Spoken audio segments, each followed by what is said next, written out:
पंडित जी को अपनी बगीचे में लिटवा लिया। पंडित जी की आंख खुली, अरे भैया सर्व सोने की दोहरिका बनी। पंडित जी चारों तरफ देखने लगे, नए गांव, नए लोग, नए वृक्ष, अरे मैं कहां गया। मेरे प्यारे भक्तों, पंडित जी महाराज चारों तरफ देख रहे, द्वारपाल घूम रहे हैं। पंडित जी बोले, भैया जी कौन सा नगर है। द्वारपाल बोले, जो दोहरिका 6। पंडित जी चक्कर में पड़िए, मोड़ी ने हमें चक्कर में डाल दो। अब हियन तो 6 दोहरिका है, अब हम कौन सी दोहरिका में जाए जब भगवान कन्हैया मिले। पंडित जी बोले, भैया नहीं नहीं, हमें दोहरिका 6 की जरूरत ना है, हमें दोहरिका 1 की जरूरत है जहां भगवान रहते हैं। द्वारपाल बोले, पंडित जी ये भाई दोहरिका 6 जहां में भगवान रहते 6 हो गुरुदेव। पंडित जी बोले, ले अभी तो भगवान मुझे हैं।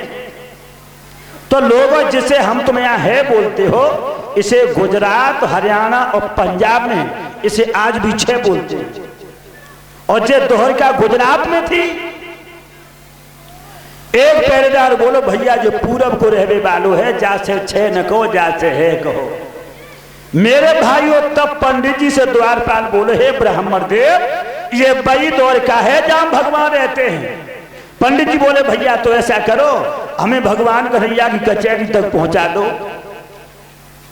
द्वारपाल बोलो, सीधे चले जाओ, जो ऊंची सी अटारी दिखा रही है, नीम का पेड़ खड़ा है, वहीं तुम्हें सभी यादव मिल जाएंगे। नाना उग्रसेन गद्दी पर होंगे, कन्हैया मंत्री होंगे, और बलराम जैसे से प्रजा की देखरेख करने वाले होंगे। अब जब पंडित जी पहुंच जाए मेरे भाइयों यादवों की कचहरी में, जो पंडित जी घुसे तो पंडित जी ने देखा बड़े बड़े शेर थोड़ी से ढाल को लगाए बैठे हैं। पंडित जी महाराज चारों तरफ देखने लगे। बलराम बोले, पंडित जी क्या देख रहे हो। पंडित जी देख कहने लगे, हम जो देख रहे कि तुम लोगों में भगवान कन्हैया कौन है। बलराम बोले, वो बैठो कोने में कालो कलू तो बोई श्याम सुंदर है। सो लोगों, पंडित जी ने ऐसे करके देखो तो भगवान कन्हैया सामने थे। अब पंडित जी ने कन्हैया को देखो। अब पंडित जी बोले, मोड़ी ठग यही, बताओ दैया रे दैया, जो करवटा पे मर बैठी। सो भगवान कन्हैया ने तिरछी निगाह से पंडित जी की तरफ देखो लिया। पंडित जी बोले, ले तू जो सारो भेड़ा और है। अरे जो भेड़ा है, हाँ, जो भगवान कन्हैया मुस्कुराने, भगवान के दांत इतने चमकीले कि पंडित जी की आंख में लगी और झपका। पंडित जी बोले, नहीं नहीं नहीं, हमारे श्याम सुंदर सामने जरूर हैं, लेकिन सुंदरता कितनी है। एकदम से बलराम बोले, ब्राह्मण देव, तुम हमारे श्याम को ऐसे देख रहे हो, क्या नजर मारोगे। पंडित जी बोले, ना ना ना, हम नजर नहीं मारेंगे, हम तुम्हारे श्याम से एकांत तुम बात करना चाहते हैं। बलराम बोले, जाओ श्याम, ब्राह्मण देवता हैं, दक्षिणा अच्छना की बात करें। भगवान कन्हैया को पंडित जी एकांत में ले गए और वो रुक्मिणी वाला पत्र अपनी जेब से निकाल करके ब्राह्मण देवता ने श्याम सुंदर को दिया। और पंडित जी बोले, श्याम सुंदर, राजा भीष्मक की लड़की रुक्मिणी तुम्हें आत्मा की गहराइयों से प्यार करती है। अगर तुम समय पर न पहुंचे तो रुक्मिणी अपनी जान दे देगी। तब तक बलराम भी आगे बोले, क्या बात है श्याम। बलराम बोले, जो रुक्मिणी का भेजा हुआ ब्राह्मण आया, बताओ भैया क्या करें।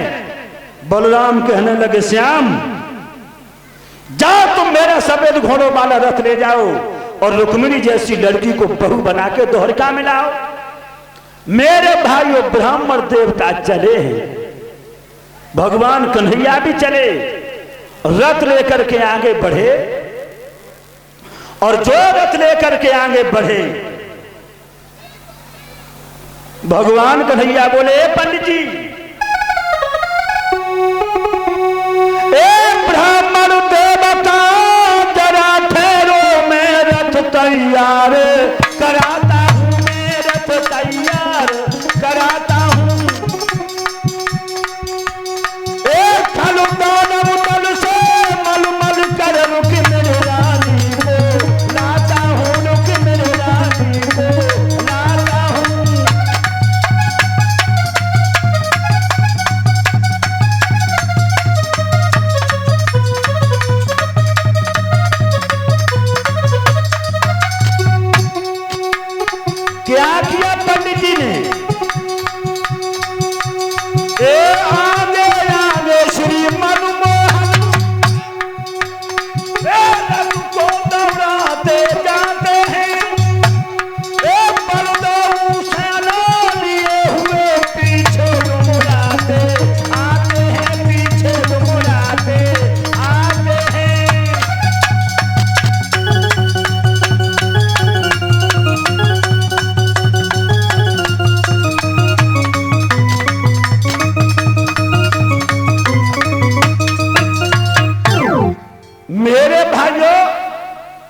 आगे आगे भगवान कन्हैया रथ को लेकर के चले।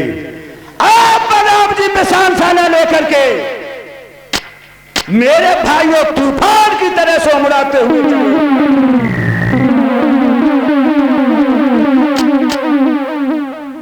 मेरे प्यारे भक्तों, थोड़ी देर में भगवान ने कुंदनपुर की सीम दबा ली। रथ को नीचे उतार दिया।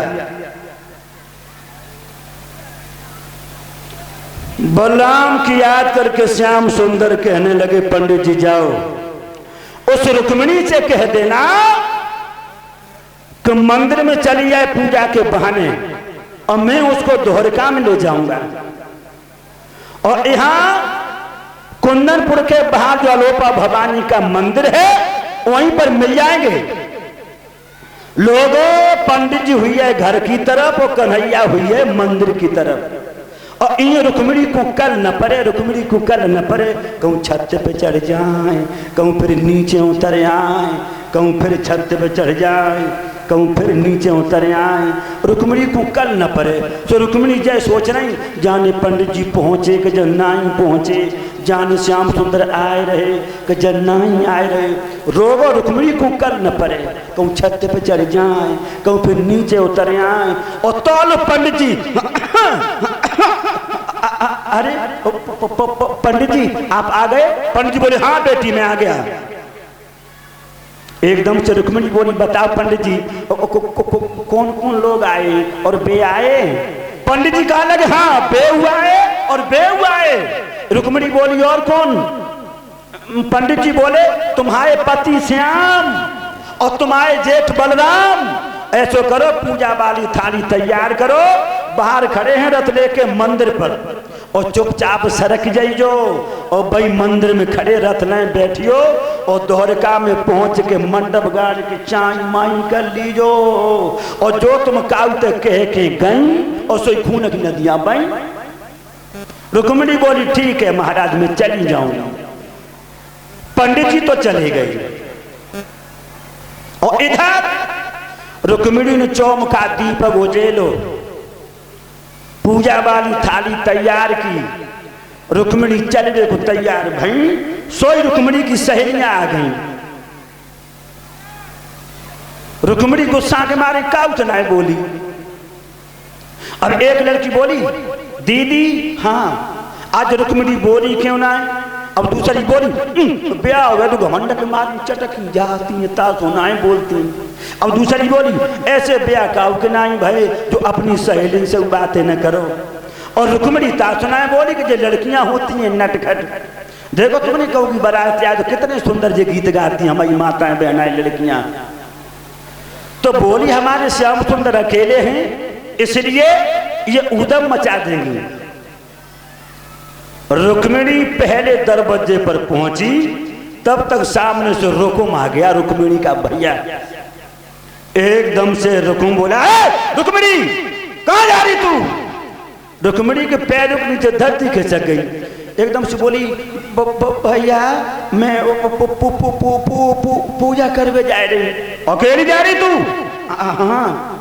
1500 जवान जाओ हमारी बहन को पूजा करा के लाओ। लोगों राजा भीष्म के महलों से मंदिर तक 1500 पट्टा लग गई। 750 इधर 750 इधर गली बना ली और बीच का रास्ता खाली राजकुमारी के लिए।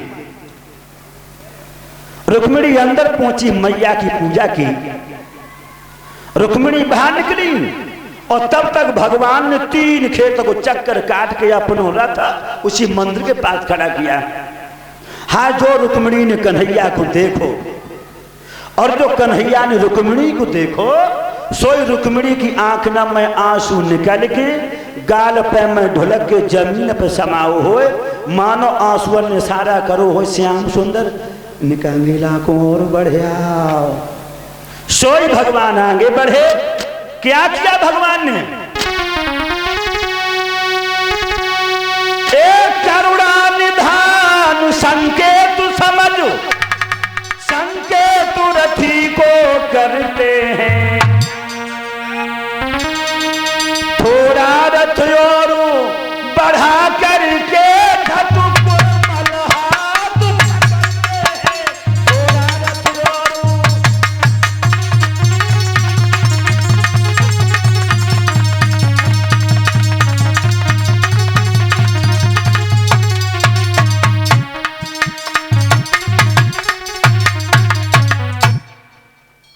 बढ़कर के रुक्मिणी को रथ में बैठा लिया भगवान ने। मेरे भाइयों, जो रुक्मिणी को रथ में बैठा लो है, 1500 पट्टा धर के टूटे भगवान कन्हैया पे। कन्हैया ने मुस्कुरा दिया, इतने दांत चमकीले, 1500 पत्थर की आंखन में लग जाओ झपका। और भगवान ने रुक्मिणी धरी रथ में मारो लपका, तब तक निकल गया 4 खेत। और इधर वो 1500 जवान संग जो लड़कियां गई थी भाग गई। एकदम से वो लड़कियां बोली, रुक्मिणी की मैया बोली, है लड़कियों रुक्मिणी कहाँ है, रुक्मिणी कहाँ है। लड़कियां कहाँ लगी, मैया वो मंदिर में कोई कालो कलूटो, चलो आओ रथ लेके। और बानी दीदी को हाथ पकड़ो और लाइन चलोगो। दीदी कतई न चिल्लानी, कतई न रोई, हाथ पैर नहीं चलाए, टप पई बैठी आई और गप चली गई। एकदम से रुक्मिणी की मैया बोली, शांत हो जाओ, शांत हो जाओ, शांत हो जाओ, कोई नहीं होगा, श्याम सुंदर होंगे। तब तक रुकुम आ गया, लड़कियों से बोला, लड़कियों रुक्मिणी कहाँ है।